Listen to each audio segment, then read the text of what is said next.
where the mind is without fear and the head is held high, where knowledge is free.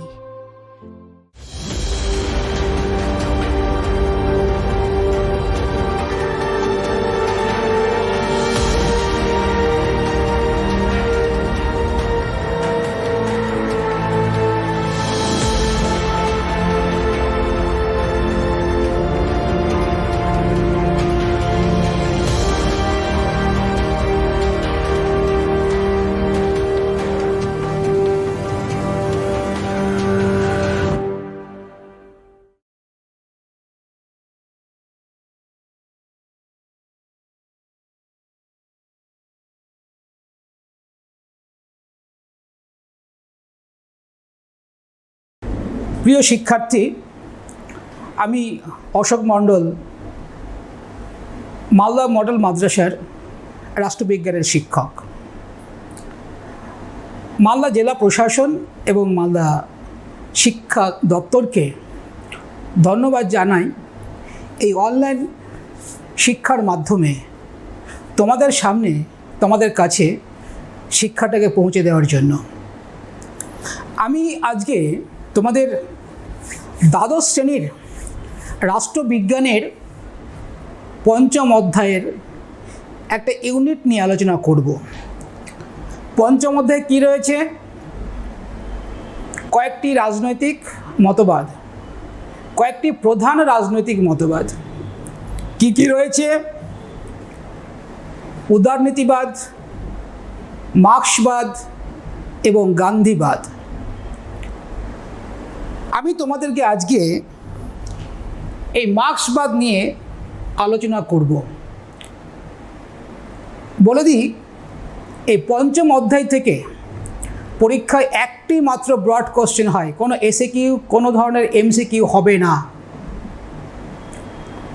এখানে একটি মাত্র broad question হয় এবং এখানে কোনো অর দেওয়া প্রশ্ন থাকে না। একটি মাত্র সিঙ্গেল কোশ্চেন এখান থেকে হয়। অতএব এই অধ্যায়টাকে একটু ভালো করে জানতে হবে এবং মার্ক্সবাদ এবং গান্ধীবাদ এই দুটোর উপর দিয়ে এবার প্রশ্ন হবে 100%। কারণ এবারে উদারনীতিবাদ চলে এসছে পরীক্ষায়। আমি মার্ক্সবাদটা পড়াবো। খুবই টাফ ইউনিট, মার্ক্সবাদকে বোঝা অত সহজ নয়। আমি খুব সহজ সরলভাবে তোমাদেরকে মার্ক্সবাদ বোঝাবো। মার্ক্সবাদ কি? কি মার্ক্সবাদ? মার্ক্সবাদ হচ্ছে একটা বিশ্ববিখ্যা, কোন একটা দেশে সীমাবদ্ধ নেই। এটা বিসাঙ্গিক প্রক্রিয়াকে নিয়ে মানব সমাজের এবং জড় জগতের যে আলোচনা, মার্ক্সবাদ। মার্ক্সের যে শিক্ষা দর্শন, যে শিক্ষামালা, মার্ক্সবাদ। মানব সমাজ এবং জড়বস্তুর যে বৈজ্ঞানিক দৃষ্টিভঙ্গি নিয়ে কার্ল মার্ক্স আলোচনা করেছেন, সেটাই মার্ক্সবাদ। এমিল বার্নস খুব সুন্দরভাবে বলেছেন, এমিল বার্নস সুন্দরভাবে বলেছেন, কি বলেছেন? এই যে বিশ্ব জগৎ, এই বিশ্ব জগতের অংশ হিসেবে মানব সমাজের যে বিকাশের সম্পর্কের যে তত্ত্ব, সেটাই মার্ক্সবাদ। কি বললাম? বিশ্ব জগৎ এবং বিশ্ব জগতের অংশ হিসেবে মানব সমাজের সম্পর্কের বিকাশের যে তত্ত্ব, সেটাই মার্ক্সবাদ। তো কার্ল মার্ক্স কে? কার্ল মার্ক্স কে? তোমরা হয়তো জানো না। বিশ্বের বিভিন্ন দেশ, বিভিন্ন রাষ্ট্র মার্ক্সের আদর্শের দ্বারা পরিচালিত, মার্ক্সের আদর্শকে অনুকরণ করে বিশ্বের বিভিন্ন দেশ তার শাসন ব্যবস্থা পরিচালনা করছেন। যেমন China, Vietnam, Cuba, Laos, Russia, Venezuela, Mexico, এরকম বিশ্বের বিভিন্ন দেশ মার্ক্সের দর্শনকে সামনে রেখে, মার্ক্সের আদর্শকে সামনে রেখে রাষ্ট্র ব্যবস্থা পরিচালিত করছে, একটু এদিক ওদিক করে, কিন্তু মূল জায়গাটাকে ঠিক রেখে। তো কে মার্ক্সবাদ? মার্ক্সটা কে? 1818 সালে 5ই মে জার্মানে জন্মগ্রহণ করেন এবং মারা যান ইংল্যান্ডে 1883 সালে 14ই মার্চ। সুদূর জার্মান থেকে ইংল্যান্ডে তার যে আসা, সেখানে বিশাল একটা ইতিহাস আছে, আমরা সেখানে যাব না, আমরা পড়ব মার্ক্সবাদটা পড়ব। তো Karl Marx was a German philosopher, economist, historian, political theorist, journalist, sociologist and social revolutionary, সমাজ বিপ্লবী। তাহলে কার্ল মার্ক্সের যে তত্ত্বটা, যে মার্ক্সবাদ, তার বিভিন্ন নীতিকে কেন্দ্র করেই মার্ক্সবাদ গড়ে উঠেছে। মানব সমাজের যে বিকাশের ধারা, সম্পর্কের যে ধারা, তার উপর দাঁড়িয়ে যে তত্ত্বটি, বিজ্ঞানভিত্তিক তত্ত্ব, সেটাই মার্ক্সবাদ। তো মার্ক্সবাদ কার দ্বারা প্রভাবিত হয়েছেন?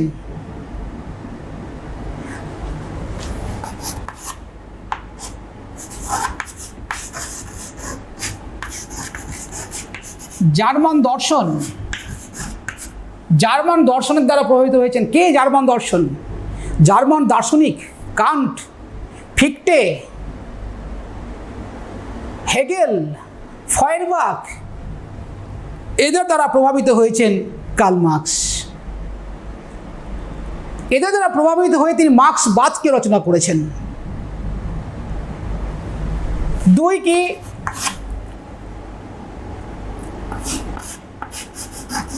ব্রিটিশ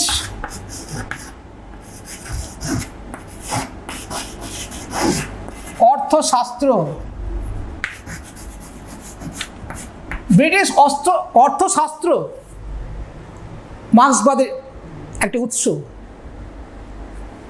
অ্যাডাম স্মিথের যে সম্পদের, জাতীয় সম্পদের যে গ্রন্থ, সেখান দ্বারা, এবং ডেভিড রিকার্ডোর যে খাজনা তত্ত্ব, তার দ্বারা প্রভাবিত হয়েছেন। সেখানে তিনি উদ্বৃত্ত মূল্যের তত্ত্বকে ব্যাখ্যা করেছেন। আর কি রয়েছে?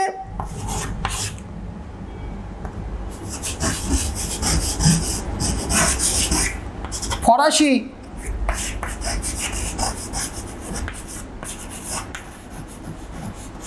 সমাজতন্ত্র, কে? Saint Simon, Robert Owen, Charles Fourier, এরা হচ্ছেন এক একজন কাল্পনিক সমাজতত্ত্বের প্রবক্তা। এদের দ্বারা কার্ল মার্ক্স প্রভাবিত হয়ে তার বিশ্ব জগৎ সম্পর্কে যে ব্যাখ্যা, মানব সমাজের বিকাশ এবং বস্তু জগৎ বা জড় জগৎ সম্পর্কের যে ব্যাখ্যা, এদের দ্বারা প্রভাবিত হয়েই মার্ক্সবাদটাকে প্রতিষ্ঠা করেছেন কার্ল মার্ক্স। মার্ক্সের তত্ত্বকে এগিয়ে নিয়ে গেছেন কে? লেনিন। সুদৃঢ়ভাবে মার্ক্সবাদের বিস্তার ঘটিয়েছেন লেনিন, স্ট্যালিন, রোজা লুক্সেমবার্গ প্রমুখ রাষ্ট্রনেতারা। আমরা এবার জানব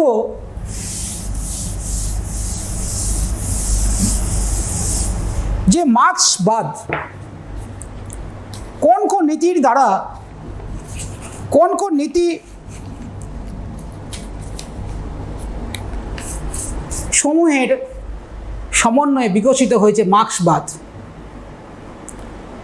দ্বন্দ্বমূলক বস্তুবাদ, ঐতিহাসিক বস্তুবাদ, উদ্বৃত্ত মূল্যের তত্ত্ব, শ্রেণী সংগ্রামের তত্ত্ব, বিপ্লব সম্পর্কে তত্ত্ব, রাষ্ট্র সম্পর্কে তত্ত্ব,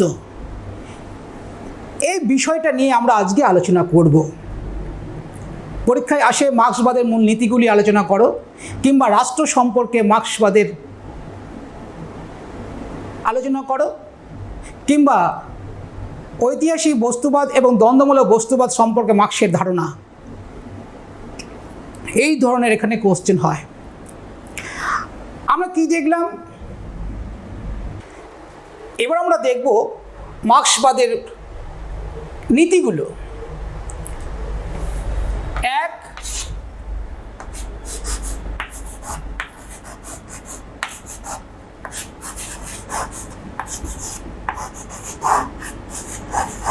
দ্বন্দ্বমূলক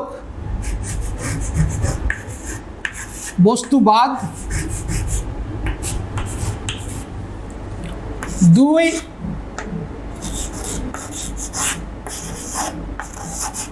ঐতিহাসিক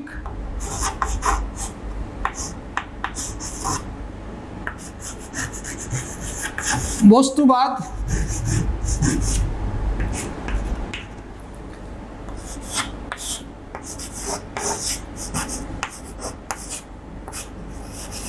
উদ্বৃত্ত মূল্যের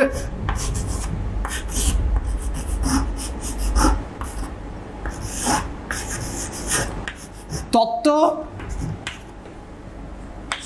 চার, শ্রেণী ও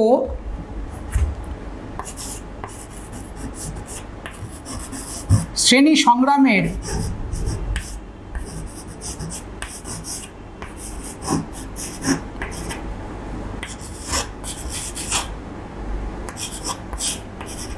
তত্ত্ব।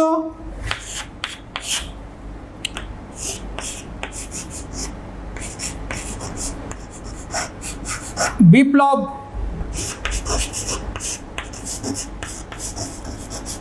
সংক্রান্ত তত্ত্ব।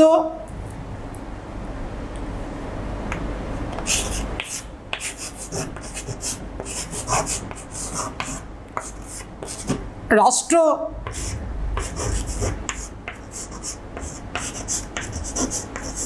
সংক্রান্ত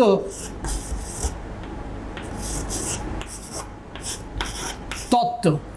আমরা এগুলো জানব। দ্বন্দ্বমূলক বস্তুবাদ, ঐতিহাসিক বস্তুবাদ, উদ্বৃত্ত মূল্যের তত্ত্ব, শ্রেণী ও শ্রেণী সংগ্রামের তত্ত্ব, বিপ্লব সংক্রান্ত তত্ত্ব, রাষ্ট্র সংক্রান্ত তত্ত্ব। তাহলে দ্বন্দ্বমূলক বস্তুবাদ, দ্বন্দ্বমূলক বস্তুবাদ মার্ক্স কি বলেছেন? এই বিশ্ব জগৎ বস্তুময় এবং প্রত্যেকটা বস্তু একে অপরের সাথে দ্বন্দ্বে লিপ্ত এবং প্রত্যেকটা বস্তু অন্তর্নিহিত দ্বন্দ্বেও লিপ্ত, এবং এই দ্বন্দ্বের মধ্য দিয়ে বস্তুর পরিবর্তন হয়। যেমন একটা কলম, দ্বন্দ্ব হলো কি, ক্যাপটা খুললাম, একটা ক্যাপহীন কলম, পরিবর্তন হলো। এটাকে আমি আবার জুড়ে দিলাম, এটা পূর্ণাঙ্গ কলম হলো। বস্তুর দ্বন্দ্ব হলো, এই যে ঠেলা দিলাম, দ্বন্দ্ব হলো। তাহলে দ্বন্দ্বের মধ্য দিয়ে বস্তুর পরিবর্তন সূচিত হয়। তাহলে মার্ক্স কি বললেন দ্বন্দ্বমূলক বস্তুবাদে? এই বিশ্ব জগৎ বস্তুময়, প্রত্যেকটা বস্তু একে অপরের সাথে দ্বন্দ্বে লিপ্ত, অন্তর্নিহিত দ্বন্দ্বেও লিপ্ত, এবং এই দ্বন্দ্বের মধ্য দিয়ে পরিবর্তন সূচিত হয়। এই ক্ষেত্রে মার্ক্স বলেছেন যে তিনটি নীতি কাজ করে, তিনটি মূল সূত্র রয়েছে দ্বন্দ্বমূলক বস্তুবাদে। তিনটি মূল সূত্র কাজ করছে কি? এক হচ্ছে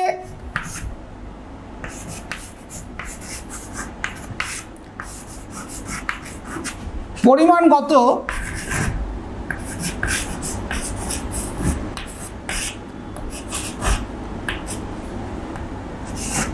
পরিবর্তনের মধ্য দিয়ে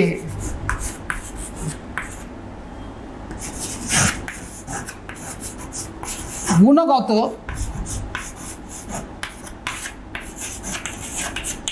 পরিবর্তন। 2 হচ্ছে কি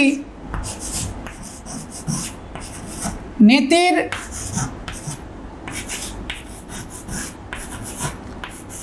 নেতিকরণ, আর 3 হচ্ছে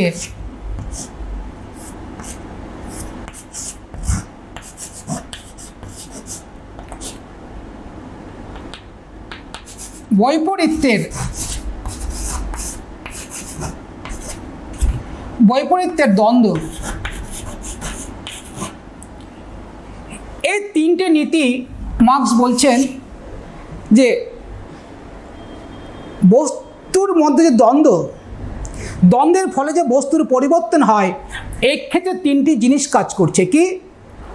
পরিমাণগত পরিবর্তনের মধ্য দিয়ে গুণগত পরিবর্তন, নেতির নেতিকরণ, আর বৈপরীত্যের দ্বন্দ্ব। কি বুঝলে এখানে? পরিমাণগত পরিবর্তনের মধ্য দিয়ে গুণগত পরিবর্তন। কি বুঝলে? আমি উদাহরণ দিয়ে বলছি তোমাদের খুব সহজ করার জন্য। ধরো তুমি উনুনে কিংবা গ্যাসে একটা ঠান্ডা জল তুমি গরম করতে দিলে, তুমি গ্যাস জ্বালালে সঙ্গে সঙ্গে জলটা গরম হবে না। তাপ দেওয়ার পরে জলটা আস্তে আস্তে আস্তে গরম হতে হতে জলটা ফুটন্ত হয়ে ওঠে। তাহলে এতক্ষণ জলের মধ্যে কি তাপ প্রয়োগ হচ্ছিল, জলটা কিন্তু ফুটলো না। কি? তার মধ্যে একটা পরিমাণগত পরিবর্তন হচ্ছিল। জল একটা বস্তুর মধ্যেকার দ্বন্দ্ব হচ্ছিল, এবং দ্বন্দ্ব হতে হতে একটা পরিবর্তন হলো, কি জলটা গরম হলো। তাহলে কি হলো? জলটা, ঠান্ডা জলটা গরম জলে পরিণত হলো, ফুটন্ত জলে পরিণত হলো। তার মানে একটাকে অস্বীকার করলো, ঠান্ডা জলকে অস্বীকার করে একটা ফুটন্ত জলকে স্বীকার করলো। আবার এই ফুটন্ত জলে যদি আমি চা চিনি দিয়ে দিই, সেটা আবার চায়ে পরিণত হবে। তাহলে আবার সেই ফুটন্ত জলটা চেঞ্জ হয়ে কি হলো? চায়ে পরিণত হলো। তাহলে পরিমাণগত পরিবর্তনের মধ্য দিয়ে গুণগত পরিবর্তন ঘটছে। যেমন একটা ছোট্ট একটা পাট গাছ, একটা ছোট্ট বীজ মাটিতে রোপণ করার পরে সেই গাছটা বড় হয়। আমি মাটিতে পাটের বীজ রোপণের সাথে সাথে কিন্তু বীজ অঙ্কুরোদ্গম হবে না। আর ওই বীজের মধ্যে একটা পরিমাণগত পরিবর্তন হতে হতে হতে একটা গুণগত পরিবর্তন হলে গাছটা মাটিতে জন্ম নিল, এবং সেই গাছটা প্রত্যেকটা মুহূর্তে বড় হচ্ছে। এই বড় হওয়ার মধ্যে মার্কস বলেছেন যে প্রত্যেকটার মধ্যে তার দ্বন্দ্ব হচ্ছে। এবং এই পাটটা যখন বড় হলো গাছটা, তখন কেটে দিয়ে আবার জলে দেওয়া হলো পচতে। পাট গাছটা জলে দেওয়ার মধ্যে যে পাট গাছ পচে গেল কিন্তু তা নয়, একটা নির্দিষ্ট সময় মানে একটা নির্দিষ্ট সময়ের পর সে পাটটা পচে যায়। তাহলে এই যে জলে দেওয়ার পরে তার মধ্যে কি হয়? একটা পরিমাণগত পরিবর্তন হয়। তাহলে এই যে বস্তু জগৎ, প্রত্যেকটা বস্তু দ্বন্দ্বে লিপ্ত থাকে। একটা পাট গাছ দিয়ে আমি উদাহরণ দিচ্ছি। পরবর্তী যখন পাটটা পচে গেল, তারপর লেবার দিয়ে সেটাকে ছাড়ানো হলো। এবার একটা পাট কাঠি আর এদিকে পাট, একটা গুণগত পরিবর্তন হলো কি পাট, অর্থাৎ পরিমাণগত পরিবর্তনের মধ্য দিয়ে একটা গুণগত পরিবর্তন সাধিত হলো। পাট আর পাটকাঠি, তাহলে দ্বন্দ্ব, এই বস্তুটা, এই পাট গাছটা পাট বীজ থেকে শুরু করে একবার পাট হওয়া পর্যন্ত প্রত্যেকটা মুহূর্তে তার মধ্যে দ্বন্দ্ব কাজ করেছে, এবং দ্বন্দ্বের মধ্য দিয়ে সেই পাট নামক বস্তুটির পরিবর্তন সূচিত হয়েছে। আর বৈপরীত্যের দ্বন্দ্ব, এখানে মার্কস বোঝাতে চেয়েছেন পুঁজিবাদী সমাজে পুঁজিপতি শ্রেণী আর শ্রমিক শ্রেণীর দ্বন্দ্বকে, অর্থাৎ পাট গাছটাকে যখন ছাড়াচ্ছি, পাট তৈরি করছি, তার একটা দ্বন্দ্বের মধ্যে একটা বিপরীত শক্তি কাজ করছে। পাটটাকে টানা হচ্ছে, একদিকে পাট কাঠিটাকে অন্যদিকে যাচ্ছে, তার মানে কি এটা বিপরীত দ্বন্দ্ব হচ্ছে। তো এইভাবে মার্কস দ্বন্দ্বমূলক বস্তুবাদকে বুঝিয়েছেন। এবার আমরা যাব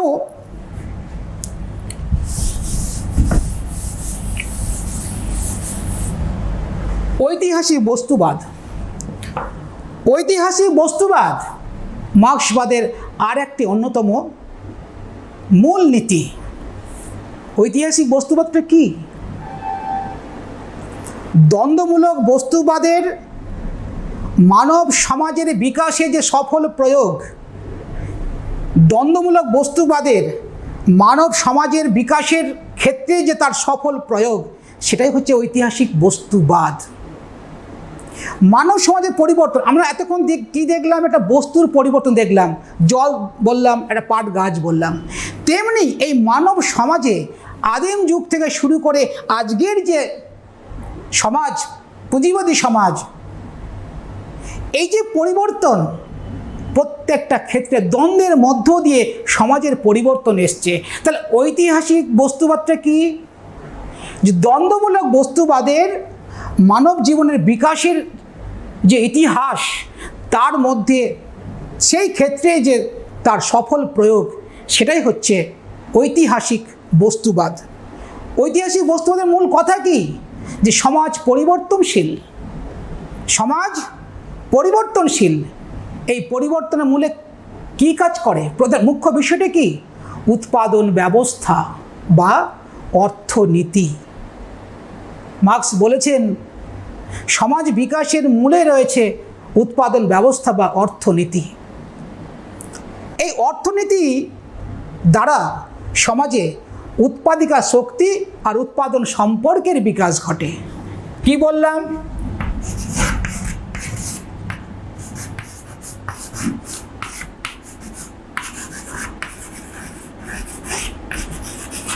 উৎপাদিকা শক্তি, আর একটা হচ্ছে কি উৎপাদন সম্পর্ক। মার্কস বললেন যে সমাজ বিকাশের মূলে রয়েছে যে ঐতিহাসিক বস্তুবাদ অনুসারে সমাজ পরিবর্তনশীল, কারণ দ্বন্দ্বমূলক বস্তুবাদের সফল প্রয়োগ মানব সমাজে যেটা হয়েছে, দ্বন্দ্বের মধ্য দিয়ে সমাজের পরিবর্তন হচ্ছে। তো দ্বন্দ্বটা আসছে কোত্থেকে? বলছে অর্থনীতি, উৎপাদন ব্যবস্থা। উৎপাদন ব্যবস্থা কার সঙ্গে যুক্ত? উৎপাদিকা শক্তি আর উৎপাদন সম্পর্ক, force of production, relation of production. উৎপাদন শক্তিটা কি? উৎপাদন সম্পর্কটা কি? মালিকে মালিকের সম্পর্ক, উৎপাদন সম্পর্ক। আমি সেটা ডিটেলসে পরের পয়েন্টে আসবো। তাহলে উৎপাদন সম্পর্ক, উৎপাদিকা শক্তি, এর মধ্য দিয়ে একটা সমাজ বিকশিত হয়। বোঝা গেছে? সমাজের বিকাশ উৎপাদিকা শক্তির ঘাত প্রতিঘাতে একটা সমাজ ব্যবস্থা পরিবর্তিত হয়। উৎপাদিকা শক্তির ঘাত প্রতিঘাতের মধ্য দিয়ে এক একটা সমাজ ব্যবস্থার উত্থান পতন নির্দেশিত হয়। কিভাবে? যে আদিম দাস সমাজ, আদিম সাম্যবাদী সমাজ, সেখানে উৎপাদিকা শক্তি বলতে কী ছিল? গাছের ডাল, গাছের ডাল বা পাথর টাথর দিয়ে তারা উৎপাদন করত। কিন্তু উৎপাদক শক্তির বিকাশ দাস সমাজে এলো, সামন্ততন্ত্র সমাজ এলো, পুঁজিবাদী সমাজ এলো। কী করে? উৎপাদিকা শক্তি এবং উৎপাদন সম্পর্কের ঘাত প্রতিঘাতে। আমি নেক্সট পয়েন্টগুলোতে আলোচনা করব যে উৎপাদক শক্তি উৎপাদন সম্পর্কটা কী বিষয়। বোঝা গেছে? তাহলে আমরা কি দেখলাম? যে ঐতিহাসিক বস্তুবাদে একটা উৎপাদিকা শক্তি এবং উৎপাদন সম্পর্কের মধ্য দিয়ে এক একটা সমাজ ব্যবস্থার উত্থান পতন নির্দেশিত হয়। এখন এই ক্ষেত্রে বেসটা কি? অর্থনীতি। অর্থ হচ্ছে বেস, এবং তার উপরে দাঁড়িয়ে রয়েছে কি? শিল্প, সাহিত্য, রাষ্ট্র, সরকার, আইনি ব্যবস্থা, পুলিশি ব্যবস্থা ইত্যাদি হচ্ছে একটা উপরি কাঠামো, সুপার স্ট্রাকচার। তো মার্ক্সবাদে বেস অ্যান্ড সুপার স্ট্রাকচার একটা খুব গুরুত্বপূর্ণ বিষয় ঐতিহাসিক বস্তুবাদের ক্ষেত্রে। এবারে আমরা দেখব উদ্বৃত্ত মূল্যের তত্ত্ব। উদ্বৃত্ত মূল্যের তত্ত্ব, উদ্বৃত্ত মূল্যের তত্ত্ব দেখব। যে পুঁজিবাদী ব্যবস্থা সমাজের বিকাশ ঘটে গেছে দ্বন্দ্বের মধ্য দিয়ে। আদিম সাম্যবাদী সমাজ ভেঙে দাস সমাজ ভেঙে সামন্ততান্ত্রিক সমাজ, তারপরে পুঁজিবাদী সমাজ। যে পুঁজিবাদী সমাজের বিকাশে পুঁজিবাদী সমাজে মার্কস কী দেখলেন? যে পুঁজিবাদী সমাজে শোষণ, পুঁজিবাদীরা শ্রমিকের শ্রমকে আত্মসাৎ করছে, এটা লক্ষ্য করেই তিনি উদ্বৃত্ত মূল্যের তত্ত্বকে দাঁড় করিয়েছেন। যে পুঁজিবাদী সমাজে শোষণ ব্যবস্থাকে সামনে রেখে উদ্বৃত্ত মূল্যের তত্ত্ব তিনি আবিষ্কার করেছেন। উদ্বৃত্ত মূল্য, আমি লিখছি একটা সমীকরণ।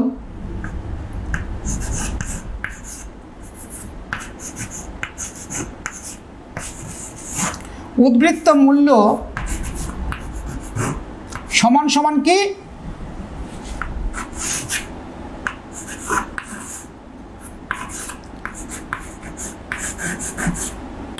উৎপাদন মূল্য মাইনাস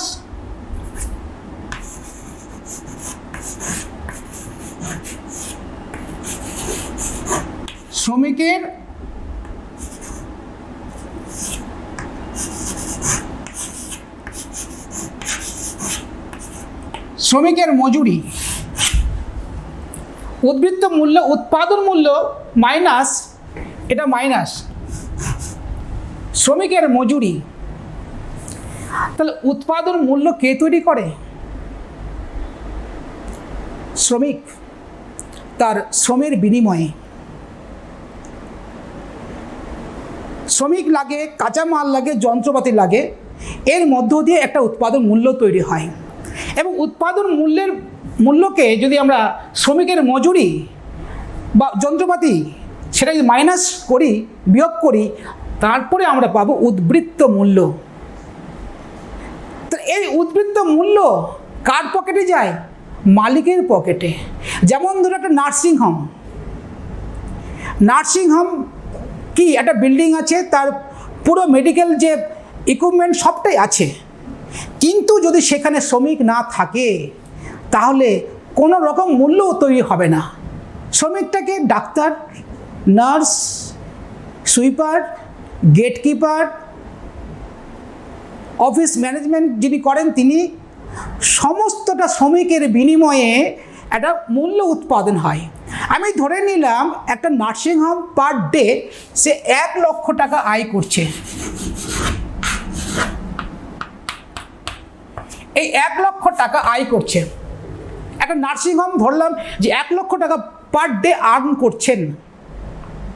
এবং এখানে শ্রমিক দিকে দেওয়া বাবদ ডাক্তার, নার্স, সিস্টার যতগুলো আছে তাকে দেওয়া হলো টোটাল পার ডে 30,000 টাকা। 30,000 টাকা মাইনাস, তাহলে থাকলো কত? 70,000 টাকা। তাহলে এই 70,000 টাকাটাই হচ্ছে উদ্বৃত্ত মূল্য। এই টাকাটা কে নিচ্ছে? মালিক। কিন্তু মার্কস বলেছেন যেহেতু উৎপাদন মূল্য তৈরি করছে শ্রমিক, তার লভ্যাংশের বেশিরভাগ অংশটা শ্রমিক পাবে। কারণ তিনি শ্রমিকের যে দুঃখ দুর্দশা তিনি তার অন্তর দিয়ে উপলব্ধি করেছিলেন। তাদের উপর যে নির্যাতন গোটা বিশ্বের শ্রমিককে এক করেছিলেন। আজকে প্রতি বছর 1 মে একটা শ্রমিক দিবস উদযাপিত হয় কাজের দাবিতে, 8 ঘন্টা কাজের দাবিতে, ন্যায্য মজুরির দাবিতে, তাদের জীবনের সুরক্ষার দাবিতে। এই কার্ল মার্কস গোটা বিশ্ব জুড়ে, আমি আগেই বলেছি কার্ল মার্কস বাদে একটা বিশ্ববিখ্যাত। তাহলে এই যে 70,000 টাকার দাবিদার হচ্ছে উদ্বৃত্ত মূল্য, মালিকের পকেটজাত হচ্ছে এবং সেই মালিক মুনাফায় ফুলে ফেপে উঠছে। কিন্তু এখানে শ্রমিককে যৎ সামান্য মজুরি দেওয়া হয়। সে যদি কাজ করতে না চায় অন্য কাউকে সে ওখানে রিক্রুট করাবে। যদি কোনো শ্রমিক 10,000 টাকায় কাজ করতে না চায়, কারণ পুঁজিবাদ শ্রমিকের শ্রমকে আত্মসাৎ করতে চায়। মার্কস এটা বুঝেছেন যে পুঁজিবাদে মালিক শ্রেণী শ্রমিকের শ্রমকে আত্মসাৎ করবে এবং আত্মসাৎ করে সে ফুলে ফেপে উঠবে, পুঁজির বিকাশ ঘটবে। সে হ্যাঁ, মালিক তার পুঁজি বিনিয়োগ করেছেন, তার জন্য তার লাভ্যাংশের একটা অংশ অবশ্যই রাখবেন, কিন্তু তার বেশিরভাগ অংশটা শ্রমিকের মধ্যে বন্টন করতে হবে।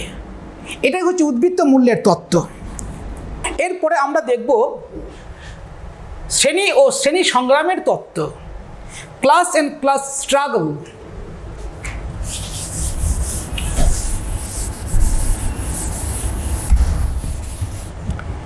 আমরা কোন তত্ত্বটি পড়ব? মূলনীতিটা শ্রেণী ও শ্রেণী সংগ্রামের তত্ত্ব, class and class struggle. Very interesting. মার্ক্সবাদের একটি অন্যতম মূল নীতি হচ্ছে শ্রেণী সংগ্রামের তত্ত্বটি। মার্ক্স এবং এঙ্গেলস তার কমিউনিস্ট ম্যানিফেস্টো যে ইস্তেহার, সেখানে বলেছেন কি, যে আজ পর্যন্ত যত সমাজ দেখা গেছে তার ইতিহাস হচ্ছে শ্রেণী সংগ্রামের ইতিহাস। আজ পর্যন্ত বিদ্যমান সমাজের ইতিহাসই হচ্ছে শ্রেণী সংগ্রামের ইতিহাস। শ্রেণী এবং শ্রেণীর মধ্যে সংগ্রাম, শ্রেণীর মধ্যে দ্বন্দ্ব, এই দ্বন্দ্বের মধ্য দিয়ে সমাজের বিকাশ ত্বরান্বিত হয়েছে, এক একটা সমাজ ব্যবস্থার উত্থান পতন নির্দেশিত হয়েছে শ্রেণী এবং শ্রেণী সংগ্রামের মধ্য দিয়ে এবং বিপ্লবের মধ্য দিয়েও। ক্লাস অ্যান্ড ক্লাস স্ট্রাগল তো কি, যে উৎপাদিকা শক্তি, আমি একটু আগে বললাম যে উৎপাদিকা শক্তি এবং উৎপাদন সম্পর্কে বোঝাবো, যে উৎপাদিকা শক্তির বিকাশের তালে তাল মিলিয়ে উৎপাদন সম্পর্কে যেমন যেমন পরিবর্তন আসে, ঠিক তেমনিভাবে সমাজে দুটো শ্রেণী আসে এবং তাদের মধ্যেকার যে লড়াই, সেটা হচ্ছে শ্রেণী সংগ্রাম। খুব ভালো করে মন দিয়ে শোনো কি বললাম। উৎপাদিকা শক্তির বিকাশের তালে তাল মিলিয়ে উৎপাদন সম্পর্কের যেমন যেমন পরিবর্তন আসে, ঠিক তেমনিভাবে সমাজে দুটো শ্রেণী আসে, শোষক আর শোষিত শ্রেণী, এবং তাদের মধ্যেকার যে লড়াই, সেটাই হচ্ছে শ্রেণী সংগ্রামের লড়াই। এবং এই লড়াইয়ের মধ্য দিয়ে এক একটা সমাজ ব্যবস্থার উত্থান পতন নির্দেশিত হয়েছে। উৎপাদিকা শক্তির বিকাশের সঙ্গে তালে তাল মিলিয়ে উৎপাদন সম্পর্কের বিকাশ যে হলো, তাহলে কি হলো?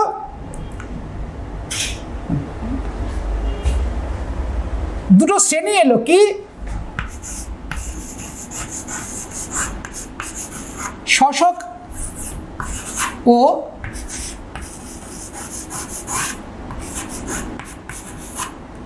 শোষিত শ্রেণী। এই শোষক আর শোষিত শ্রেণী কিভাবে এলো? আমি কি বললাম, যে উৎপাদিকা শক্তির বিকাশের সঙ্গে তালে তাল মিলিয়ে উৎপাদন সম্পর্কে যেমন যেমন পরিবর্তন এসছে। উৎপাদিকা শক্তির বিকাশ, একটা সময় মানুষের গাছের ডাল পাথর দিয়ে উৎপাদন করত, তারপরে মানুষের কাছে লাঙ্গল এলো, তারপরে মানুষের কাছে কী হলো, প্রযুক্তির মধ্য দিয়ে উৎপাদন ব্যবস্থা, বিভিন্ন মেশিন, ট্রাক্টর, হারভেস্টার, এমনকি জমিতে গিয়ে মেশিনের মধ্য দিয়ে শস্য কাটা হচ্ছে, শস্যকে মাড়াই করা হচ্ছে। এই যে উৎপাদিকা শক্তির বিকাশ ঘটে গেছে, তো এই উৎপাদিকা শক্তির বিকাশের সঙ্গে তালে তাল মিলিয়ে উৎপাদন সম্পর্কের যেমন যেমন পরিবর্তন আসে, ঠিক তেমনিভাবে সমাজে শ্রেণী এসছে এবং তাদের মধ্যেকার লড়াই হচ্ছে শ্রেণী সংগ্রামের লড়াই। তাহলে উৎপাদন সম্পর্কটা কি, এটা বুঝতে হবে। মালিকে মালিকে যে সম্পর্ক, কি কেমন সম্পর্ক? ধরে নিলাম এ বি দুই বন্ধু, এরা বিজনেস করছে। কি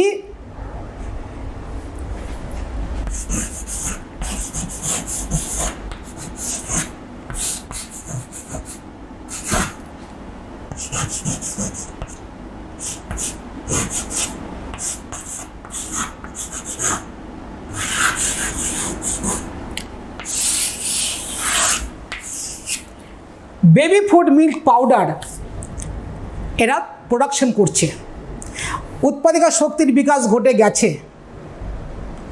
তো উৎপাদিকা শক্তির বিকাশ ঘটে গেলেই যে সবাই উৎপাদিকা শক্তিকে সঠিকভাবে ইউজ করতে পারবে তার তো কোনো মানে নেই।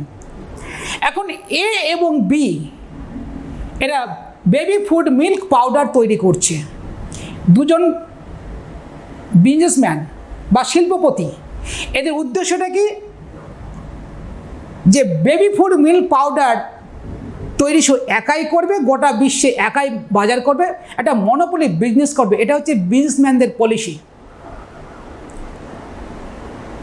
যেমন জিও চাইছে এয়ারসেলকে ধ্বংস করব, এয়ারটেলকে যাতে আমাদের কোম্পানিতে আসে। ভোদাকে চাইছে জিও যে তাকে অ্যাবলিশ করতে, ধ্বংস করতে, সে একা ব্যবসা করতে চাইছে। তো এটা হচ্ছে বিজনেসম্যানদের পলিসি। তার উৎপাদিকা শক্তির বিকাশ ঘটে গেছে।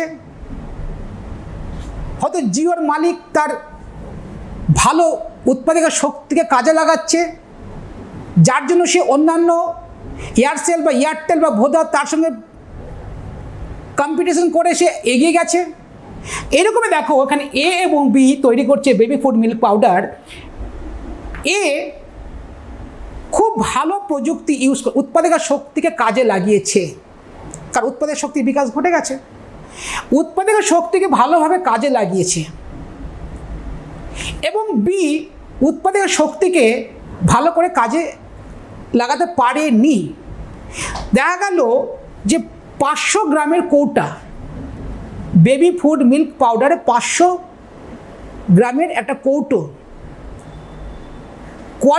কোয়ালিটি অ্যান্ড কোয়ান্টিটি আর ইকুয়াল, গুণ পরিমাণে একই। এও 500 গ্রামের কৌটো তৈরি করছে, এও 500 গ্রামের কৌটো তৈরি করছে, তার প্রিপারেশনগুলো একই। এর খরচা পড়লো উৎপাদন যে খরচ, তার উৎপাদন খরচ পড়লো 20 টাকা। আমি ধরলাম এ 20 টাকায় উৎপাদন করলো, আর এর পড়লো 23 টাকা উৎপাদন খরচ। কে টিকে থাকবে মার্কেটে? এই এ বন্ধুটা, বি বন্ধু টিকে থাকতে পারবে না, কারণ তার খরচা পড়েছে কি 20 টাকা। এর মধ্যে তার শ্রমিকের মূল্য, বিভিন্ন ম্যাটেরিয়ালস, কাঁচামাল রয়েছে, বিজ্ঞাপনের খরচ, ঢাকঢোল পিটিয়ে মানুষের সামনে নিয়ে আসা, সেটা প্রিন্টিং মিডিয়া হতে পারে, ইলেকট্রনিক্স মিডিয়া হতে পারে। এও তাই করছে, তার খরচা হলো 23 টাকা। এ কি করবে? সে বাজারে যদি 23 টাকা করে ছাড়ে তাহলে পার কৌটা সে 3 টাকা লাভ করবে। আর এ কি করবে? তাকে যদি 23 টাকায় ছাড়তে হয় তাহলে কোনো লাভ্যাংশ এর থাকবে না। তাহলে কি এই শিল্পপতিটা মার খাবে, কারণ এ যদি 2 টাকা লাভ করতে যায় তাহলে 25 টাকায় ছাড়তে হবে। কিন্তু পাবলিক তো অত বোকা নয়, কোয়ালিটি এবং কোয়ান্টিটি যদি এক থাকে তাহলে সে 23 টাকার মাল নিশ্চয়ই 25 টাকায় কিনতে যাবে না। তাহলে এই যে এই এ বন্ধু আর বি বন্ধুর মধ্যে যে সম্পর্কটা, এটাই হচ্ছে উৎপাদন সম্পর্ক। এই উৎপাদন সম্পর্ক তিক্ততার সম্পর্ক, কারণ এই বন্ধুটা চাইছে বিয়ের পুরো ফার্মকে গিলে নিতে, যে এরা সবাই এই ফার্মে এসে কাজ করুক। এই এ বন্ধুটা চাইছে বিয়ের সমস্ত কর্মচারী এই দখল করবে, যেটা জিও যেমন চেয়েছিল যে একমাত্র তারই সিম থাকবে মার্কেটে, অন্য কোনো সিম থাকবে না। অনেকটা সফল হয়েছে, তাই না? এটা যে উৎপাদন সম্পর্ক, সেজন্য বললাম যে উৎপাদিকা শক্তির বিকাশের তালে তাল মিলিয়ে উৎপাদন সম্পর্কে যেমন যেমন পরিবর্তন আসে তেমনিভাবে দুটো শ্রেণী আসে, শোষক আর শোষিত। এই হলো শোষক আর এই হলো শোষিত, এইভাবে শ্রেণী এসছে এবং তাদের মধ্যেকার যে লড়াই সেটা হচ্ছে শ্রেণী সংগ্রামের লড়াই। কমপ্লিট? তাহলে আমরা এখানে কী দেখব? দাস সমাজে কোন শ্রেণী এসছে? দাস মালিক আর কৃতদাস, দুটো শ্রেণী। আমি পরবর্তী আলোচনা আসছি। তারপরে কি? সামন্ততন্ত্রে ভূস্বামী আর ভূমিদাস শ্রেণী। পুঁজিবাদী সমাজে পুঁজিপতি এবং সর্বহারা শ্রেণী। এই যে দুটো শ্রেণী, এদের মধ্যেকার লড়াইয়ের মধ্য দিয়ে সমাজের বিকাশ ত্বরান্বিত হয়েছে। এবারে আমরা দেখব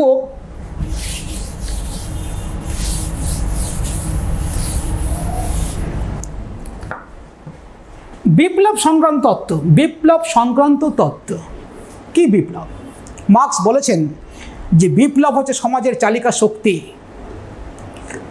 বিপ্লবের মধ্য দিয়ে একটা সমাজ পরিবর্তিত হয়। মার্কস বলেছেন সর্বহারা শ্রেণী তার দাবি দাওয়াকে সামনে রেখে এরা বিপ্লব করবে।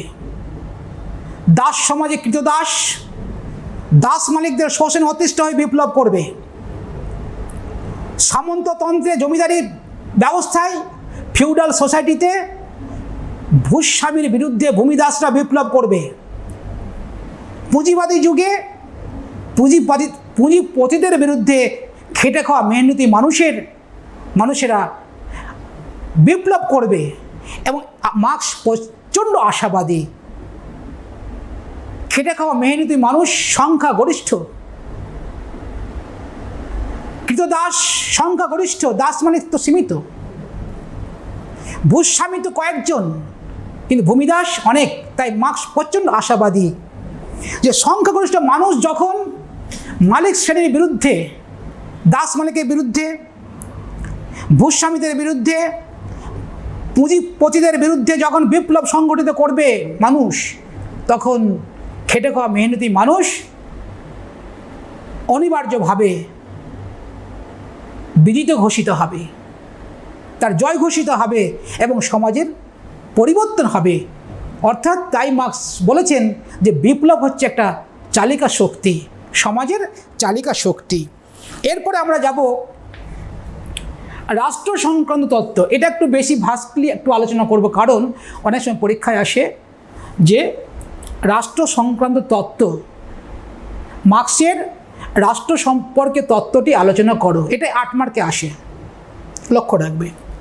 তা আমরা এখন কি দেখব?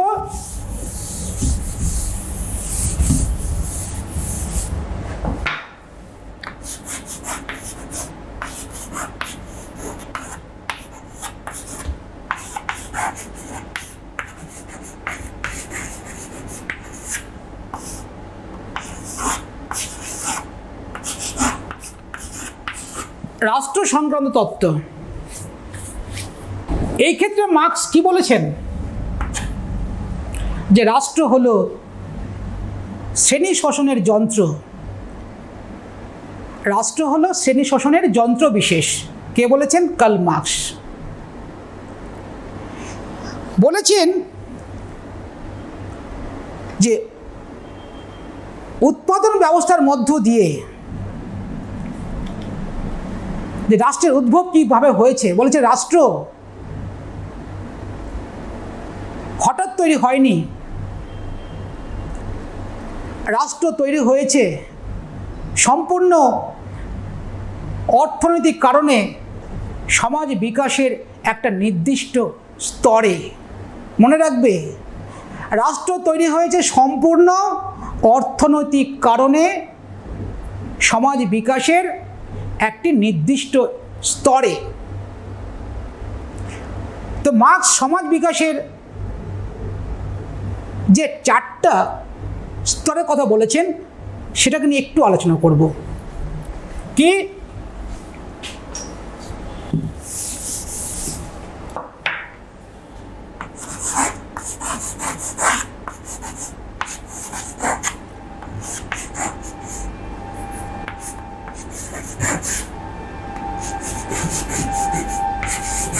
আদিম সাম্যবাদী সমাজ,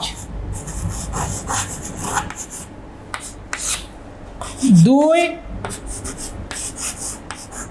দাস সমাজ,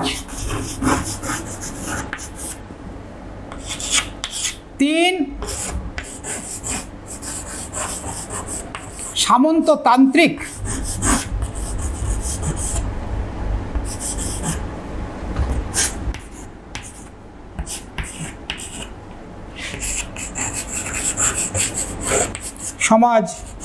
4 রাজনৈতিক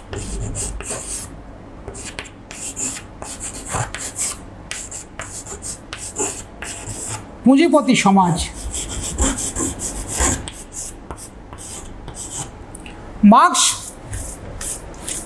বলেছেন যে সমাজ বিকাশের একটা নির্দিষ্ট স্তরে সম্পূর্ণ অর্থনৈতিক কারণে রাষ্ট্রের উদ্ভব হয়েছে। তার সমাজ বিকাশের যে মার্কস 4টা স্তরের কথা বলেছেন, আদিম সাম্যবাদী সমাজ, দাস সমাজ, সামন্ততান্ত্রিক সমাজ আর পুঁজিপতি সমাজ, পুঁজিবাদী বা পুঁজিপতি সমাজ।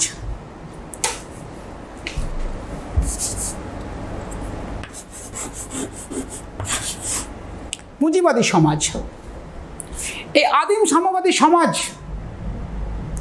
এখানে উৎপাদিকা শক্তির বিকাশ সেভাবে ঘটেনি। বন জঙ্গলে মানুষ বসবাস করত, সবাই মিলে যা আহরণ করত, যা জোগাড় করত, সবাই ভাগ করে খেতে বসতে গেলে একটা গোষ্ঠীবদ্ধ জীবন, একটা পায়রার মতো জীবন, এক জায়গায় বসবাস করত, গুহাবদ্ধ জীবন ছিল। যখন আদিম সাম্যবাদী সমাজে মানুষ গাছের ডালকে উৎপাদিকা শক্তি হিসেবে ব্যবহার করলো, পাথরের যন্ত্রপাতিকে যখন তারা উৎপাদিকা শক্তি হিসেবে ব্যবহার করতে শুরু করলো, তখন তারা উৎপাদন করতে শিখলো। আর উৎপাদন করতে শিখলো মানে তারা সঞ্চয় করতে শিখলো। আর সঞ্চয় করতে শেখা মানে অন্যকে শোষণ করতে শিখলো। অন্যকে শোষণ করতে শেখা মানে সমাজে শ্রেণীর আবির্ভাব হলো। বোঝা গেল যে আদিম সাম্যবাদী সমাজে কোনো শ্রেণী ছিল না। আদিম সাম্যবাদী সমাজ শ্রেণীহীন সমাজ, শোষণহীন সমাজ। তাহলে শ্রেণী এলো কোথায়? সমাজ বিকাশের একটা নির্দিষ্ট স্তরে সম্পূর্ণ অর্থনৈতিক কারণে রাষ্ট্রের উদ্ভব হয়েছে।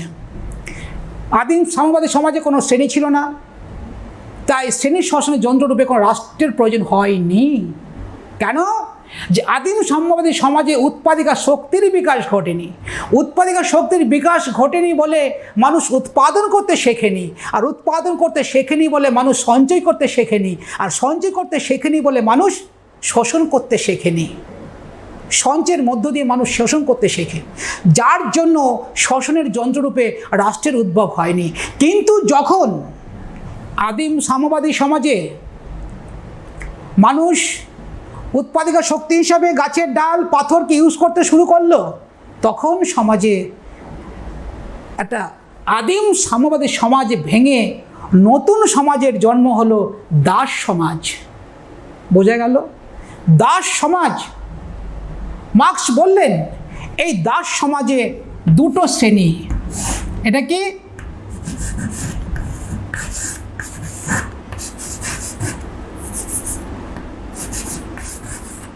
কৃতদাস আর দাস মালিক। এই দুটো শ্রেণীর আবির্ভাব ঘটলো কোন সমাজে? দাস সমাজে। দাস সমাজে এই দাস মালিক তার সমস্ত রকম উপায় দিয়ে কৃতদাসদেরকে শোষণ করতে শুরু করলো। তাদের কর্মক্ষম করে রাখার জন্য যেটুকু খাদ্যের প্রয়োজন তার বাইরে এরা দিত না। শোষণ ছিল নিষ্ঠুর চরম পর্যায়ে। দাস মালিকরা কৃতদাসদেরকে চরম পর্যায়ে শোষণ করত। কিন্তু এই কৃতদাসরা, মার্কস প্রচণ্ড আশাবাদী, এই দাস মালিকের বিরুদ্ধে কৃতদাস কি করবে? বিদ্রোহ করবে। কেন করবে? দাস মালিকদের শোষণে অতিষ্ঠ হয়ে কৃতদাস সম্প্রদায় দাস মালিকদের বিরুদ্ধে বিদ্রোহ করবে। কারণ দাস মালিকরা সংখ্যালঘিষ্ঠ আর কৃতদাস সংখ্যাগরিষ্ঠ। মার্কস প্রচণ্ড আশাবাদী, সংখ্যাগরিষ্ঠ মানুষ যখন বিদ্রোহ শুরু করবে তার জয় নিশ্চিত। এবার কৃতদাস বিদ্রোহ করছে। কার বিরুদ্ধে বিদ্রোহ করছে? দাস মালিকদের বিরুদ্ধে বিদ্রোহ করছে। দাস মালিকরা কি করলো? কৃতদাসদের সমস্ত রকম যে বিদ্রোহ, সেই বিদ্রোহকে দমন করার জন্য, তাদের যে আন্দোলন, সেই আন্দোলনকে ধ্বংস করার জন্য দাস মালিক তখন রাষ্ট্রের জন্ম দিল। তাহলে কি হলো? সম্পূর্ণ অর্থনৈতিক কারণে সমাজ বিকাশের একটা নির্দিষ্ট স্তরে, কোথায়? দাস সমাজে রাষ্ট্রের জন্ম দিল কে? দাস মালিকরা। কেন? দাস মালিকদের বিরুদ্ধে যে বিদ্রোহ হচ্ছে, সে বিদ্রোহকে দমন করার জন্য, কৃতদাসদেরকে দমন করার জন্য দাস মালিকরা নিজেদের স্বার্থে রাষ্ট্রযন্ত্রের জন্ম দিল। তাই মার্কস বলেছেন যে রাষ্ট্র হলো শ্রেণী শোষণের যন্ত্র বিশেষ। এই রাষ্ট্র সমস্ত রকম উপায় দিয়ে দাস মালিকদের সেফটি ভালভ হিসেবে কাজ করবে, দাস মালিকদের রক্ষা করবে। কিন্তু মার্কস প্রচণ্ড আশাবাদী। কৃতদাসরা যখন বিদ্রোহের মধ্য দিয়ে বলেছে বিপ্লব চালিকা শক্তি, আমি একটু আগেই বললাম, দাস মালিকরা বিপ্লবের মধ্য দিয়ে দাস মালিকদের পরাভূত করবে। এর ফলে আবার নতুন সমাজ দেখা দেবে, সেই কি সামন্ততান্ত্রিক সমাজ। এই সামন্ততান্ত্রিক সমাজে আমরা আবার কি দেখব? আবার দুটো শ্রেণী দেখব। কি দুটো শ্রেণী?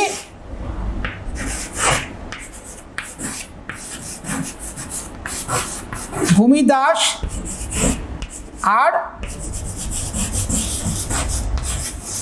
ভূস্বামী বা জমিদার শ্রেণী। এই সামন্ততান্ত্রিক সমাজের যে জন্ম হলো দাস সমাজের পর, আমি বলেছিলাম যে বিপ্লবের মধ্য দিয়ে, সংগ্রামের মধ্য দিয়ে এক একটা সমাজ ব্যবস্থার উত্থান পতন নির্দেশিত হয়। কার উপর দিয়ে? উৎপাদিকা শক্তি এবং উৎপাদিকা শক্তি এবং উৎপাদন সম্পর্কের ঘাত প্রতিঘাতে ঐতিহাসিক বস্তুবাদে আমরা পড়লাম যে এক একটা সমাজ ব্যবস্থা উত্থান পতন হয়। এখানেও তাই, দাস সমাজ ভেঙে তৈরি হলো সামন্ততান্ত্রিক সমাজ। আবার এখানে দেখা দিল কি দুটো শ্রেণী, ভূমিদাস আর ভূস্বামী। এই ভূস্বামীরা ভূমিদাসদেরকে শোষণ করতে থাকে তার সমস্ত রকম উপায় দিয়ে। এবার এরাও কিন্তু, ভূমিদাসরাও নিশ্চুপ থাকবে না। দীর্ঘ প্রক্রিয়ার পর ভূমিদাসরা বিদ্রোহ করবে কার বিরুদ্ধে? ভূস্বামীদের বিরুদ্ধে। এই ভূস্বামীদের বিরুদ্ধে বিদ্রোহ করতে করতে একদিন ভূমিদাস ভূস্বামীদের পরাভূত করবে এবং এই সামন্ততান্ত্রিক সমাজের শেষের দিকে কি হবে? শহরে কলকারখানা গড়ে উঠবে, গ্রামের মানুষ হু হু করে শহরের দিকে ছুটবে শিল্প কলকারখানা কাজের জন্য। একটা ঘিঞ্জি পরিবেশে বসবাস করবে, 7-8 জন মিলে একটা ঘরে থাকবে, অস্বাস্থ্যকর পরিবেশে বসবাস করবে। এবার কি হলো? ক্রাইসিস সৃষ্টি হলো, গ্রামের শ্রমিকের ক্রাইসিস পড়ে গেল। কারণ গ্রামের শ্রমিকরা ছুটছে কোথায়? শিল্প কলকারখানায় কাজের জন্য। কারণ সামন্ততান্ত্রিক সমাজের শেষের দিকে শহরে বড় বড় শিল্প কলকারখানা গড়ে উঠতে থাকে। তো গ্রামের শ্রমিকরা তখন ভূস্বামীদের কাজ ছেড়ে দিয়ে, কারণ এই ভূমিদাসটা ছিল একটু স্বাধীন, যেমন দাস সমাজে কৃতদাসরা স্বাধীন ছিল না, কিন্তু ভূস্বামী যুগে, এই সামন্ততান্ত্রিক যুগে ভূমিদাসরা ছিল স্বাধীন। এরা ভূস্বামীদের কাছ থেকে কাজ ছেড়ে এরা শহরের দিকে ছুটল কাজের জন্য, পেটের তাগিদে। তখন দেখা দিল কি এই ভূস্বামীর সঙ্গে শহরের যে শিল্পপতি তাদের মধ্যে যে সম্পর্ক টানাপড়া দেখা দিল, সেটা হচ্ছে উৎপাদন সম্পর্ক। কারণ ভূস্বামীরা শ্রমিক পাচ্ছে না।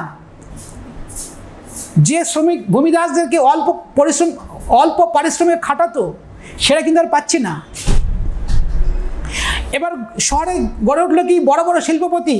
তাহলে পুঁজিবাদী সমাজে আবার দুটো শ্রেণী দেখা দিল। পুঁজিবাদী সমাজ দুটো শ্রেণী, একটা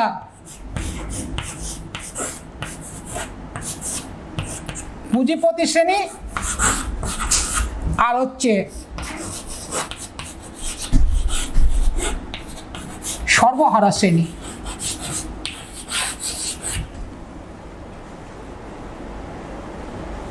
তাহলে কি হলো? সামন্ততান্ত্রিক সমাজে ভূমিদাসরা দীর্ঘদিন ধরে বিদ্রোহ করবে কার বিরুদ্ধে? ভূস্বামীদের বিরুদ্ধে। মার্কস প্রচণ্ড আশাবাদী। সংখ্যাগরিষ্ঠ ভূমিদাস শ্রেণী বিপ্লবের মধ্য দিয়ে ভূস্বামীদেরকে পরাভূত করবে এবং তার জায়গায় আবার নতুন সমাজ দেখা দেবে। কোন সমাজ? পুঁজিবাদী সমাজ। এই সমাজে কি দেখা দেবে? পুঁজিপতি শ্রেণী আর সর্বহারা শ্রেণী, এদের মধ্যে আবার লড়াই। আজকের দিনে দাঁড়িয়ে আমরা রয়েছি পুঁজিপতি আর সর্বহারা শ্রেণীর জায়গায়। এই পুঁজিবাদী সমাজের উত্থান ঘটল কার জায়গায়? সামন্ততান্ত্রিক সমাজ ভেঙে পুঁজিবাদী সমাজের উদ্ভব ঘটল। এই পুঁজিবাদী সমাজে পুঁজিপতি শ্রেণী আর সর্বহারা শ্রেণী, এই দুই শ্রেণীর মধ্যে সংগ্রাম, যা শ্রেণী সংগ্রামের রূপ ধারণ করে। কিভাবে? পুঁজিপতিরা শ্রমের অবাধ বাজার থেকে শ্রমিক সংগ্রহ করতে থাকলো। শ্রমের অবাধ বাজার, শ্রমিকদের মার্কেট, সেখান থেকে বার্গেনিং করে শ্রমিকের যে ন্যায্য মজুরি তার থেকে কম পয়সা দিয়ে পুঁজিপতিরা তা খাটাতে শুরু করলো, তাদের শিল্প কলকারখানায় নিযুক্ত করতে থাকলো। কারণ শ্রমের একটা অবাধ বাজার তৈরি হয়ে গেছে। আমরা যখন মালদায় দেখতে পাই পিআইজি মোড়ে বা বাস স্ট্যান্ডে একটা শ্রমিকের বাজার বসে, আর মালিক পক্ষ গিয়ে শ্রমিকদেরকে নিয়ে আসে বাড়ির কাজ করানোর জন্য। এরকম গোটা বিশ্বকে ভাবতে হবে যে অবাধ শ্রমের বাজার থেকে বড় বড় শিল্পপতিরা বার্গেনিং করে অল্প মজুরিতে পুঁজিপতিরা শ্রমিকদেরকে শোষণ করতে শুরু করলো।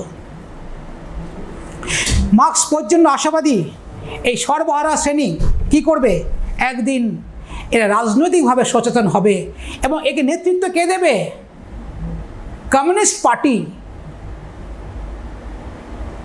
যেটা আমরা CPIM বলি না, এমটা হচ্ছে মার্ক্সবাদ।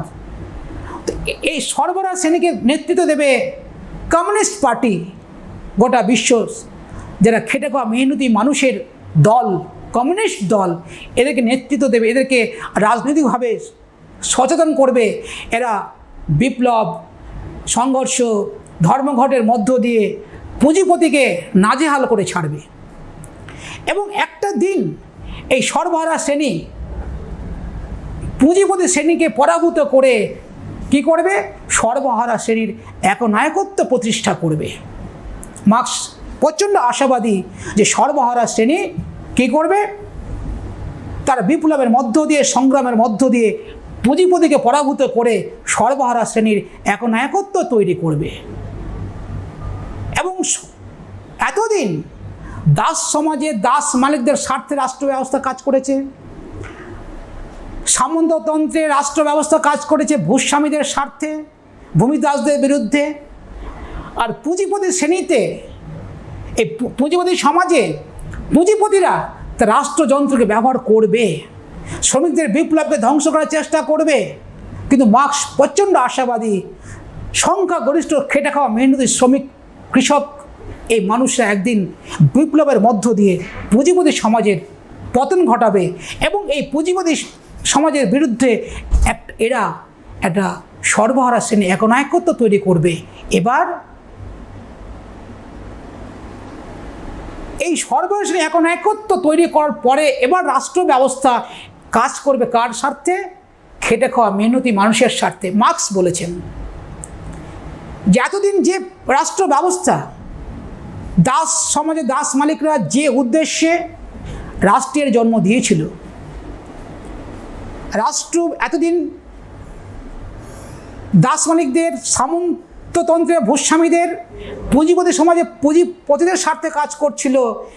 তারপরে যখন সর্বহারা শ্রেণী তার বিজয় ঘোষিত হলো, তখন রাষ্ট্রযন্ত্র কার স্বার্থে কাজ করবে? সর্বহারা শ্রেণীর স্বার্থে। কারণ সর্বহারা শ্রেণীর একনায়কত্ব তৈরি করলো। এবার রাষ্ট্র ব্যবস্থা শ্রমিকদের স্বার্থে কাজ করবে। রাষ্ট্র ব্যবস্থা এবার পুরোটা উল্টো হয়ে গেল। উৎপাদন, বন্টন ব্যবস্থা সমস্ত কিছু শ্রমিকদের স্বার্থে পরিচালিত হবে, সামাজিক মালিকানায় চালিত হবে। মার্কস বললেন এই পুঁজিবাদী সমাজের ধ্বংসের পর তৈরি হবে সমাজতন্ত্র। তৈরি হবে কি? সমাজতন্ত্র। টাইম যে পুঁজিবাদী সমাজের পর সমাজতন্ত্রের উদ্ভব ঘটবে। এই সমাজতন্ত্রে রাষ্ট্রযন্ত্র খেটে খাওয়া মেহনতি মানুষের স্বার্থে কাজ করবে, অর্থাৎ সর্বহারা শ্রেণীর স্বার্থে কাজ করবে। মার্কস বলেছেন যে এই সময় পুঁজিপতিরা যে ক্ষমতা হারিয়েছে সে ক্ষমতা পুনরুদ্ধার করার জন্য বিপ্লব ঘটাবে, অর্থাৎ বিপ্লব থাকছে। কিন্তু মার্কস বলেছেন যে সমাজতন্ত্রে রাষ্ট্র থাকবে, তবে সে রাষ্ট্র কাজ করবে খেটে খাওয়া মেহনতি মানুষের, শ্রমজীবী মানুষের স্বার্থে কাজ করবে। এবং মার্কস বলেছেন, যেদিন সমাজতন্ত্রের মধ্য দিয়ে সাম্যবাদের উত্তরণ ঘটবে, সেদিন আর রাষ্ট্র থাকবে না। তাহলে সমাজতন্ত্রের ক্যারেক্টারটা কি? সমাজতন্ত্রে উৎপাদন বন্টন ব্যবস্থা সামাজিক মালিকানায় পরিচালিত হবে, শ্রমিক তার ন্যায্য মজুরি পাবে, নারী পুরুষের মজুরি ক্ষেত্রে কোনো পার্থক্য করা হবে না, নারী পুরুষে কোনো পার্থক্য করা হবে না, অর্থনৈতিক সাম্যের উপরে জোর দেওয়া হবে, এবং এখানে যে কাজ করবে না সে খেতে পাবে না। অর্থাৎ প্রত্যেকে তার পর্যাপ্ত পরিশ্রম করবে আর পরিশ্রম অনুযায়ী তার পারিশ্রমিক পাবে। এটা হচ্ছে সমাজতন্ত্র, মার্ক্সবাদের সমাজতন্ত্র। কিন্তু মার্ক্স বললেন যে সমাজতন্ত্রের মধ্য দিয়ে যেদিন সাম্যবাদের উত্তরণ ঘটবে, সাম্যবাদ, কমিউনিস্ট থেকে যখন কমিউনিজম হবে, সাম্যবাদের উত্তরণ হবে, সেদিন সমাজে শ্রেণী থাকবে না, আর শ্রেণী শাসনের যন্ত্ররূপে রাষ্ট্রও থাকবে না। রাষ্ট্র আপনা আপনি বিলীন হয়ে যাবে। তাই মার্ক্স বলেছেন যে রাষ্ট্র কোনো চিরন্তন শাশ্বত সত্তা নয়, রাষ্ট্র কোনো চিরন্তন শাশ্বত সত্তা নয়। তাহলে সাম্যবাদী সমাজে কি? এখানে প্রত্যেকে পর্যাপ্ত পরিশ্রম করবে আর প্রয়োজন মতো ভোগ করবে। সাম্যবাদে একজন ডাক্তারের সঙ্গে একজন সুইপারের কোনো পার্থক্য করা হবে না, সেটাই সাম্যবাদ। এটা মার্ক্স এর আশা করেছিলেন গোটা বিশ্বে সাম্যবাদ প্রতিষ্ঠার। কিন্তু সমাজতন্ত্র অবধি গেছে, কিন্তু সাম্যবাদের জায়গায় কোনো দেশ, যে সমস্ত দেশ মার্ক্সের আদর্শে পরিপুষ্ট, মার্ক্সের আদর্শে পরিচালিত, তারা সাম্যবাদে পৌঁছাতে পারেনি। কারণ ডাক্তারের সঙ্গে সুইপারে কোনো পার্থক্য হবে না, মানে কি? প্রত্যেকে তার পর্যাপ্ত পরিশ্রম করবে আর প্রয়োজন মতো ভোগ করবে। একজন সুইপারও যে ইচ্ছা হয় যে তার বিদেশ ভ্রমণ করার, তাকে তাই দিতে হবে। এটা হচ্ছে সাম্যবাদ। তাহলে আমরা কি দেখলাম? সাম্যবাদে রাষ্ট্র থাকছে না। এবার আমরা কি দেখব? যে মার্ক্সের যে মূল নীতিগুলো দেখলাম, মার্ক্স তার তত্ত্বে কি করেছেন? দুটো শ্রেণী দেখেছেন, শোষক আর শোষিত শ্রেণী, এবং তাদের মধ্যেকার শুধু কুৎসিত দিকটাকে লক্ষ্য করেছেন, সংগ্রাম, বিপ্লব ইত্যাদি ইত্যাদি। কিন্তু মানুষের মধ্যে যে প্রেম, প্রীতি, ভালোবাসা রয়েছে মার্ক্সের তত্ত্বে, সেটা উপেক্ষিত হয়েছে। মার্ক্স শুধু সমাজে শোষক আর শোষিত দুটি শ্রেণীকে দেখেছেন, কিন্তু তার বাইরেও যে মধ্যবিত্ত শ্রেণী, উচ্চবিত্ত শ্রেণী রয়েছে, মার্ক্স সেটা দেখতে পাননি। মার্ক্স সমাজ বিকাশের ক্ষেত্রে অর্থনীতির উপরে খুবই গুরুত্ব দিয়েছেন, যে সমাজ বিকাশের মূলেই রয়েছে অর্থনীতি। অর্থনীতি হচ্ছে সমাজের যে উৎপাদন সম্পর্ক আর উৎপাদকের শক্তির ঘাত প্রতিঘাত তৈরি হয়েছে অর্থকে কেন্দ্র করে। কিন্তু অর্থনীতি ছাড়াও ধর্ম, নৈতিকতা, মানুষের যে আদর্শ, ন্যায় নীতি, কলা, কৃষ্টি, এগুলো যে সমাজ তৈরিতে গুরুত্বপূর্ণ ভূমিকা পালন করে, মার্ক্স সেই জায়গা ছুঁতে পারেননি। মার্ক্স কেবল মানুষের কুৎসিত দিকটাকে লক্ষ্য করেছেন, কিন্তু তার ভালো মন্দ এবং মানুষের মধ্যে যে প্রেম, প্রীতি, ভালোবাসা, সেটা কিন্তু লক্ষ্য করেননি। মার্ক্সবাদ যতই সমালোচিত হোক না কেন, আজকের দিনেও বিশ্বের বিভিন্ন দেশ মার্ক্সের তত্ত্বকে, আদর্শকে সামনে রেখে কিছুটা চেঞ্জ করে তার রাষ্ট্র ব্যবস্থা, শাসন ব্যবস্থা পরিচালনা করছেন। তবে এখানে মার্ক্সবাদের একটা জিনিস তো খুবই সত্য, খেটে খাওয়া মেহনতি মানুষের যে নির্যাতন তাদের উপরে, খেটে খাওয়া মেহনতি মানুষের যে দুঃখ যন্ত্রণা, দুঃখ কষ্ট, সেটা কার্ল মার্ক্স তার অন্তর দিয়ে বুঝতে পেরেছিলেন। যার জন্য তিনি গোটা বিশ্বে সমাজতন্ত্রের আদর্শকে প্রচার করেছিলেন, যে রাষ্ট্রযন্ত্র খেটে খাওয়া মেহনতি মানুষের স্বার্থে কাজ করবে, এই তত্ত্বই তিনি প্রচার করেছেন।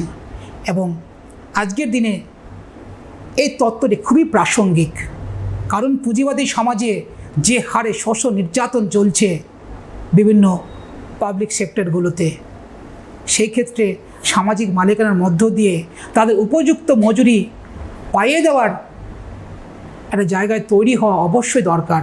এখানেই মার্কস প্রাসঙ্গিক। ধন্যবাদ, তোমরা ভালো থেকো। সরকারের যে সমস্ত নীতি নির্দেশ রয়েছে, স্বাস্থ্যমন্ত্রকের যে বিধিবিধান রয়েছে, সেগুলো তোমরা সামনে রেখেই চলবে, মেনেই চলবে, বাড়ির বড়োদেরকে মানতে বলবে, সুস্থ থাকবে।